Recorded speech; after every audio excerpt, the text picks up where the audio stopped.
You moved your hands down to his chest. You brought one hand to the nape of his neck while you ran the other along his chest. His shirt wrinkled, but neither of you cared.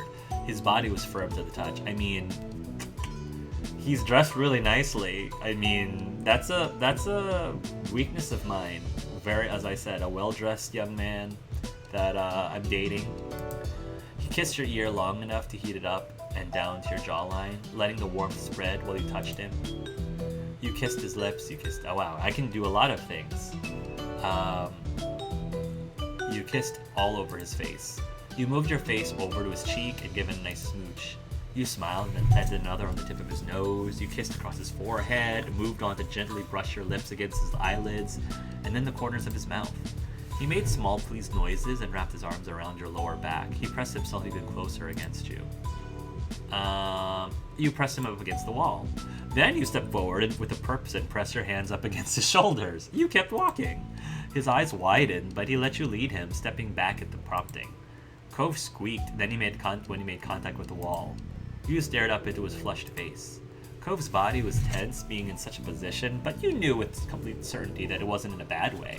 You could feel one of his knees rubbing against the inside of your leg encouragingly. Are you sure it's his knee? Are you sure? You kissed his lips.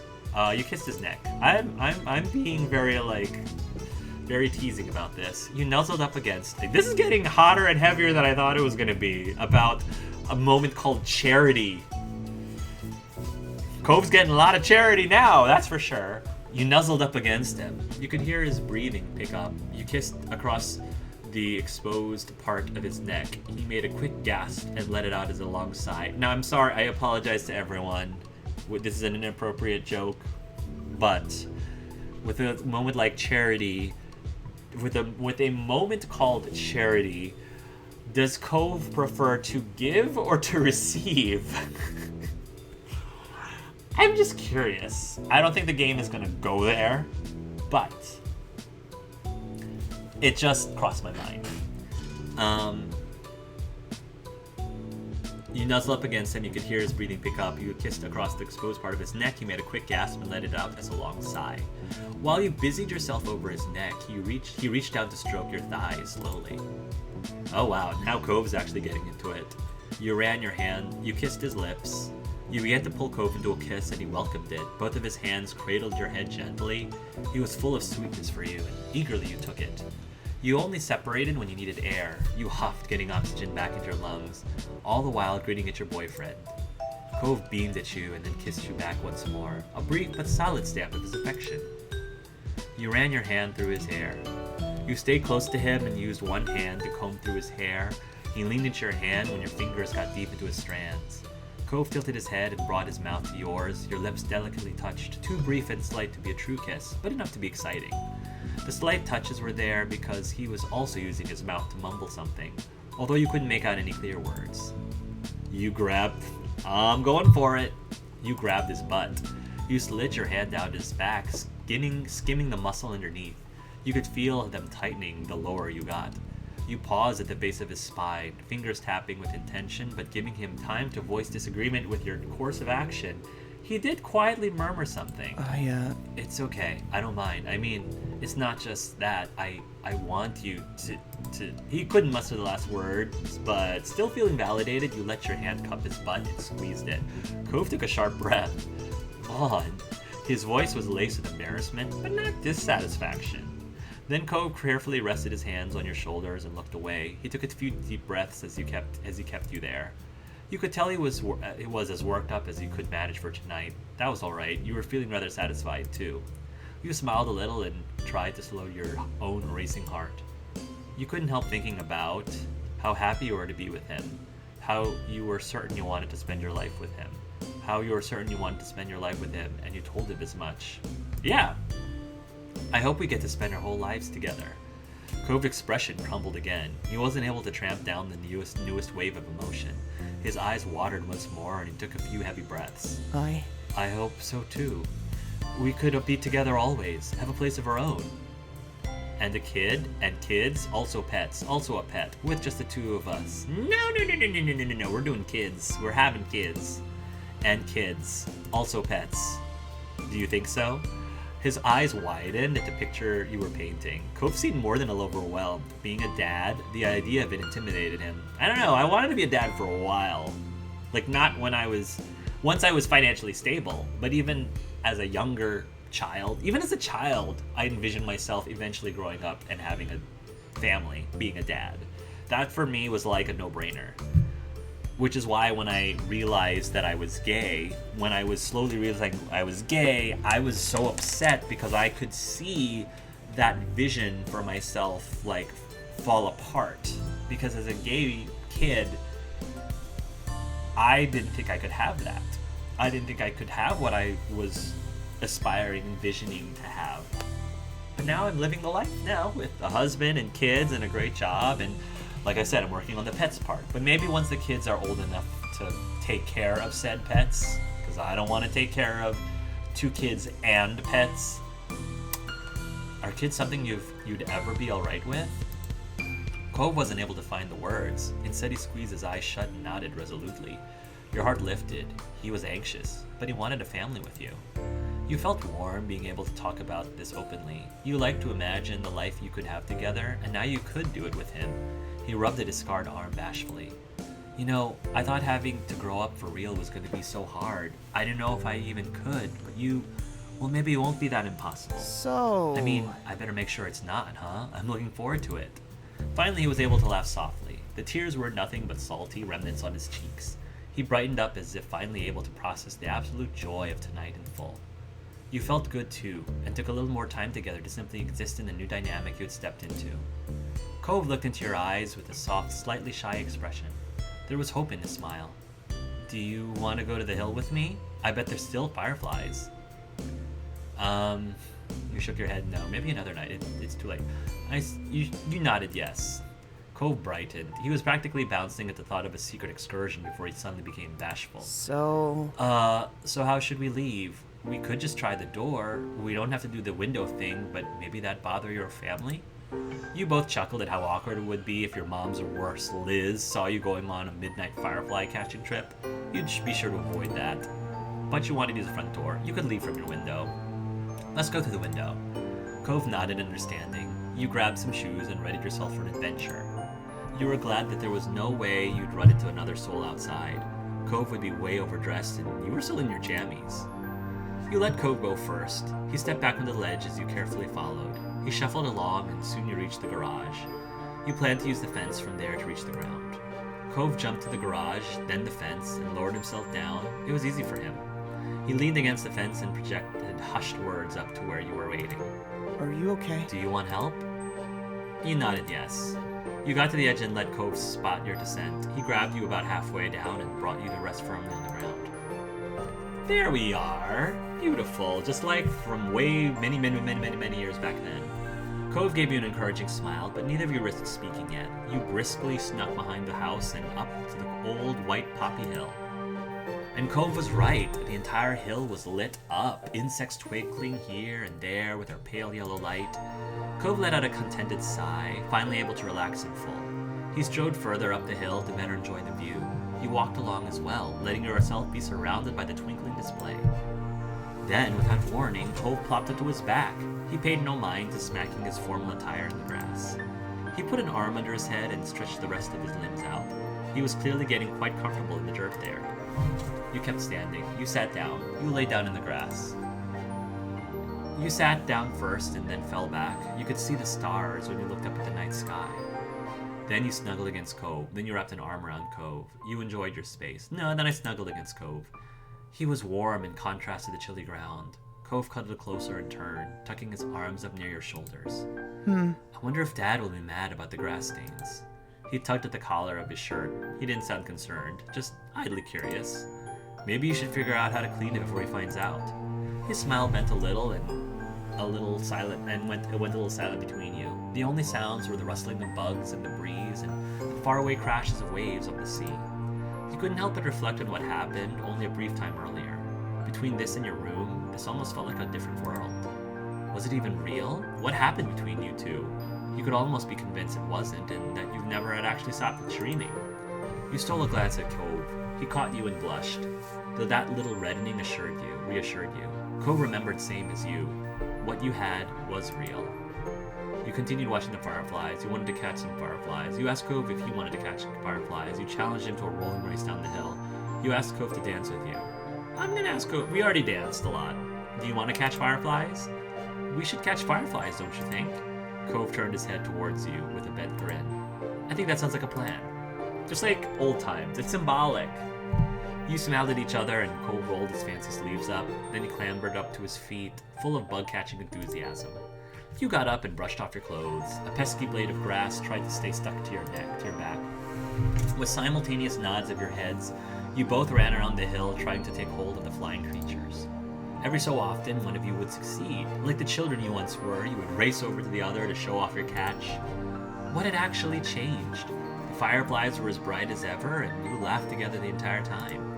The hour grew late, and the fireflies mostly dispersed, until only a few stragglers remained. Then even they blinked out of sight, leaving you alone with Cove and your thoughts. Cove stole a second to release the words that had been filling his head during the quiet. I love you, Vaughn. You felt a great deal of happiness. Cove's expression was completely open, honest, and full of sincerity. He meant every word. He truly loved you. No matter how much it didn't seem real yet, it was. It felt as though it was a night that would never end, but you knew it would have to, all too soon. You were only grateful to have been a part of it. These were moments to truly treasure. You'd never let yourself forget them. That was a pretty long one, too. That was a rather lengthy moment, but I liked it. I was surprised by how involved it was, because it felt like it got a little Return of the King there at the end. I was like, oh, we're still going? Okay. Oh, we're still going? Oh, okay, it's not done yet. Oh, we're still going. Oh, okay. So, it's not I'm not really complaining. Content is more content. It just surprised me. And I don't know, it kind of felt like, it didn't feel like a moment that, it felt like it was going to be one of those things that would happen when summer ends. Because, when summer ends, that's when the really big stuff happens with your relationship with Cove. Well, mostly. But this one, we made a huge step about it, and I don't know if we're necessarily going to experience the next several moments differently because we've confessed our love for each other. I feel like I feel like they won't be affected by it, but I'd be very pleasantly surprised if the developers were able to make it so that if you did happen to do charity before these other scenes, then it was possible that some of the content in the next several scenes would be different, knowing that we had already told each other we loved each other. But we'll see. Okay, how about... I'm curious about reflection. Yeah. When will my reflection show who I am inside? One of my favorite Disney movies and one of my favorite Disney princesses. She is Asian, after all. After finishing breakfast at the Holden's house, you and Cove had retreated to his room to relax before starting the day in interest. Or perhaps you would take it easy for the whole afternoon. Neither of you had plans exactly, so you were free to do whatever came to mind. You were leaning against Cove on his bed, you fiddled with the Rubik's Cube Cove had around, you stood watching Cove's fish swim idly around their tank, you sat next to Cove on the bed, toying with his hair. You sat on the ground, doodling pictures in the sand scattered across the floor. Or sand across the floor. That does not... See, that would annoy the snot out of me. Having sand on the floor would just irritate me to no end. So probably not doing that. I would probably be sweeping it up. That's what I would be doing it. I would say you sat next to Cove on the bed, toying with his hair. You ran your fingers through the short strands, flipping them between your fingers as if you were a hairstylist assessing a new look. Really, though, you just liked the way the bristles tickled your fingers. Even with your mind elsewhere, you could tell Cove was similarly at ease. He had his chin propped up with one hand as he scrolled through his phone. A burst of laughter broke the silence, hooking your attention and bringing you back to the present. You looked at Cove for an explanation. His eyes, now crinkled with mirth, were still locked on his screen. What's so funny? He finally looked up at you, smirking. Dad scanned some old photos. You know, he drew a rectangle in the air with a phone-free hand. Printed out ones back when I was little. He texted it all to me last night, I guess. I've been checking them out. You were looking at your kitty photos and didn't tell me? Can I see? That's cool. You smiled. That sounded nice. You sat up and wide-eyed and hopeful. You wanted to see. You sat up wide-eyed and hopeful. You wanted to see. Want to see? It's okay. I just wanted to look at it first to make sure there was nothing super embarrassing. You never know with my dad. He grimaced, envisaging what horrors his dad might unwittingly spring on him. I mean, what if there's a photo of me getting potty trained or something? And I admit, parent of the year, I have taken a few photos, not necessarily on purpose for this purpose, but I've taken a few photos of my son. He's 2 years old now, thinking to myself, this would be very good blackmail material if I ever needed blackmail material. I don't think I would ever actually use them for blackmail material, but just having it on the back of my mind, just filing it away, just in case. You suppressed an empathic shudder and nodded. You laughed at Cove's fraud expression. Kid pictures supposed to be embarrassing. That's part of the fun. He was holding out on you, but your protest was of no use. Cove only cleared his throat nervously, the fear of his dad's well-meaning actions still looming large in his mind.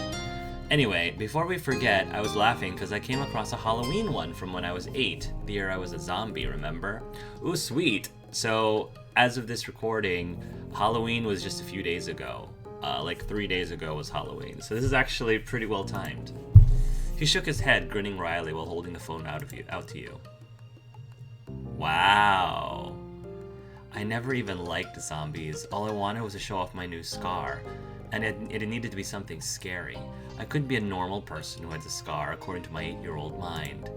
I was a little dork. Right? Dad really wanted to be useful as usual. He came up with the idea of being an undead person. It was pretty good, huh? Man, I was so jealous of that look. It was good, but my costume that year was better.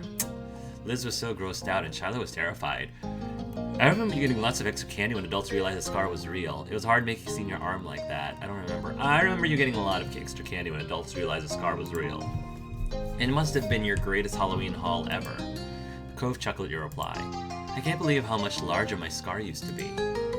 He looked down at his arm, a soft smile on his face, and traced what remained of the jagged line with his fingers, just as you'd seen him do countless times before. His voice was playful when he spoke again. Look at how tiny it is now. How am I going to pretend to be tough without a big scar?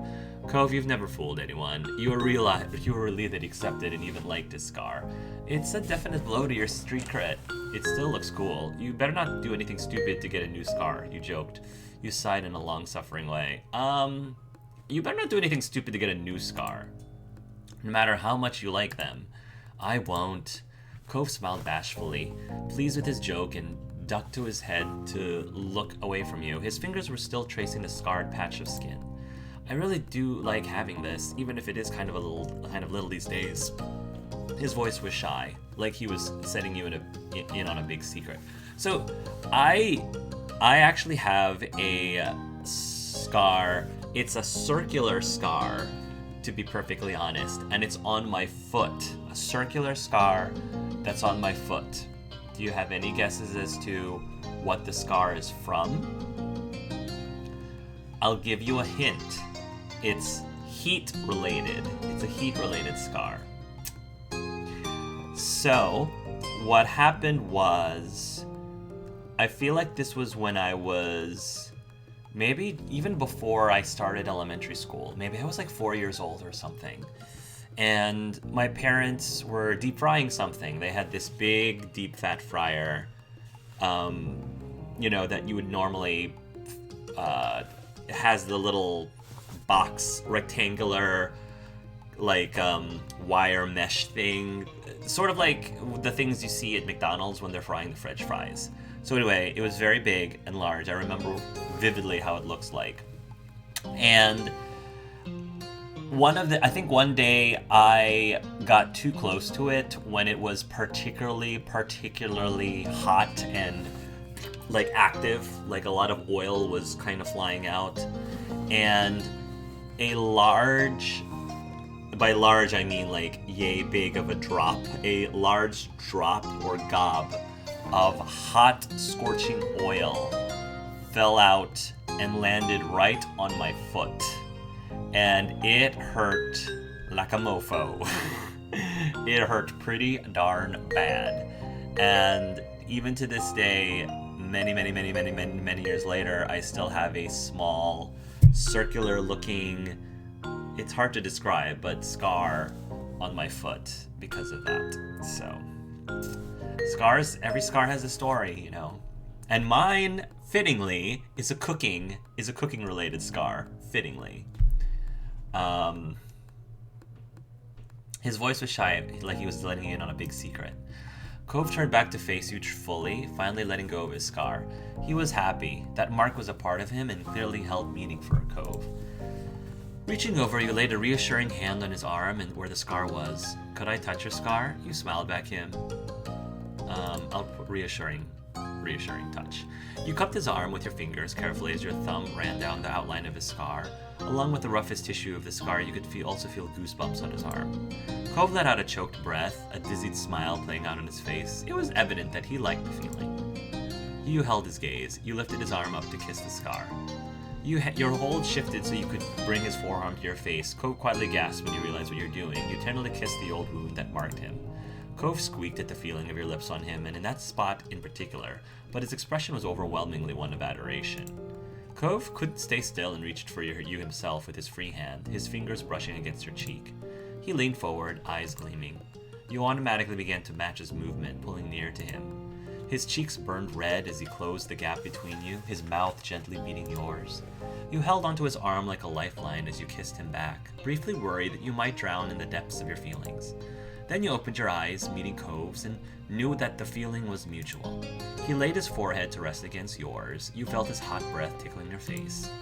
Heads touching, your hand on his arm, you were entwined with Cove. It felt so right. Time couldn't register in that moment. It could have been seconds or minutes, but eventually you straightened up, lifting your hand from his scar. That seemed to break the spell. Though he stayed close to you, Cove sat up and came to his senses. Your eyes drifted back to the scar in Cove's arm. The scar had been there as long as you'd known Cove, though when you first met it had been concealed by that neon pink cast. So? Want to hear how I managed to go jet skiing when I was 8? You were initially stunned that he'd guessed what you were thinking, though given the topic of conversation and the direction of your gaze, it was a natural conclusion to reach. Not bothered by your action, Cove continued with a shrug. I don't mind telling you, it's nothing special. He rubbed the back of his neck, grinning sheepishly. Mostly it's just really dumb. You nodded. That was something you'd like to hear more about, especially knowing that no lasting harm had come to it. Cove stared into the distance, lips parted as he readied the story in his mind. So me, my dad, and mom were at a party. I don't know if it was a casual get-together or a specific celebration. I hope it wasn't for something meaningful, considering how I ended it. He winced and managed a bashful smile. Anyway, my mom and dad were off doing stuff, talking to people, I guess. I was left with that other adult. I was left with the other non-adults. Most of them were older than I was. Maybe all of them were? His brow furrowed as he tried to recall dusty memories, then he shrugged again and continued. The older kids were taking turns on the jet skis. There weren't enough for everyone to ride at once, so in between turns they were hanging out on the shore. I was meant to just sit there with them and watch. Remembering when you'd first met Cove, you bet that he hadn't been satisfied with that arrangement. He confirmed that suspicion. I was pretty unhappy. It wasn't a party for me, not when all I could do was look at the other people have fun when I couldn't. The teens must have realized that, though I never hid when I was pounding as a kid. Only when you were a kid? Cove bristled with embarrassment. It looked pretty sulky to you. Come on. Let me finish the story. Alright. Cove sighed, letting go of the interruption, picking up where he left off. Well, basically, someone offered to let me ride. I was way too small to drive it myself, but this older kid, they must have been at least 16, said I could sit in front of them while they controlled the jet ski. I knew I wasn't supposed to do anything like that, still I figured my parents were doing whatever they wanted, so why couldn't I? I nodded at the person, and I remember that the other teens helping me onto the jet ski, along with the one driving. We sped off into the water. Cove smiled widely and wistfully. It was amazing. At first, my hair was flying everywhere as we zoomed away from the shore. I loved being out on the water like that. Too bad it turned out steering a jet ski with an 8-year-old sat on your lap was harder than a bunch of kids figured it would be. The team tried their best, but they couldn't keep control for long. We got spun around and we went right into the sand. You sucked in a deep breath. The other person wasn't hurt. Thankfully, they held onto the bars and stayed in their seat. I didn't. She could have been even worse, man. I was thrown at full speed into a rocky part of the shore near the dock. I must have tried to brace for impact or catch myself because my arm is what I mostly landed on. Ooh, if he hit his head at that speed with that impact, it might have been so much worse. He looked down at the limb in question. You could see him visualizing the long-healed injury. It was pretty torn up. After that, it's hazy for me. I got taken to the hospital. I didn't feel a lot of pain when it first happened. All I remember thinking about was how I was covered in sand and the grains were uncomfortable. The sand was uncomfortable? Cove chuckled.